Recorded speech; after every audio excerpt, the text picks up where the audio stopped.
आज जब मैं सो के उठा तो देखा कि ठंड तो बहुत ज्यादा थी और कोहरा भी बहुत ज्यादा था, तो इसलिए आगे जलाकर मैं आगे के पास तब तक बैठता हूँ जब तक धूप नहीं निकल आती। और जैसे ही धूप निकलती है तो जल्दी से नहा लेता हूँ, नहाना नहीं चूकना चाहिए। और फिर मैं जीजान और आमिल के साथ घूमने निकल आता हूँ। और घूमते घूमते ध्यान आया कि आज माहिर ने दुकान पे बुलाया था, तो माहिर की दुकान चला जाता हूँ जहाँ सिद्धू पाजी पहले से ही बैठे थे। और माहिर की दुकान है तो माहिर तो बैठा ही होगा। और मैं जैसे ही दुकान के अंदर आता हूँ तो पता पड़ता है सिद्धू तो भाई ने अकेले अकेले खा लिया और माहिर को भी खिला दिया। और जब मेरी बारी आई तो खाली पैकेट पकड़ा दिया। तो हम भी हैवी ड्राइवर हैं, तो मैंने भी माहिर को 10 रुपए दिए और सिद्धू का सबसे फेवरेट कुरकुरा उठाता हूँ और मैं सिद्धू के साथ करता हूँ ईमानदारी।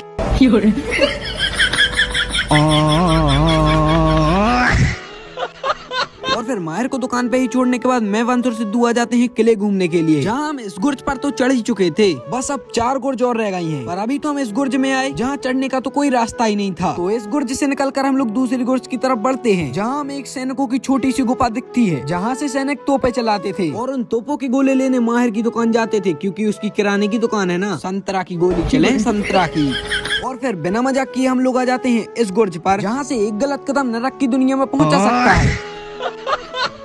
और फिर जैसे ही हम लोग गुर्ज की तरफ बढ़ते हैं और जल्दी से हम लोग गुर्ज पर चढ़ जाते हैं और खुद चढ़ने के बाद वंश को भी चढ़ाते हैं। और फिर जैसे ही हम लोग गुर्ज की जीना चढ़ने लगते हैं तभी पता पड़ता है कि यहाँ का एक जीना तो टूटा है और इस गुर्ज में ज्यादा कुछ खास तो था नहीं। तो हम लोग वापस नीचे आ जाते हैं और फिर यहाँ से सीधा हम लोग घर के लिए निकलते हैं, क्योंकि मेरी कोचिंग का टाइम हो गया था तो जल्दी कोचिंग भी चला जाता।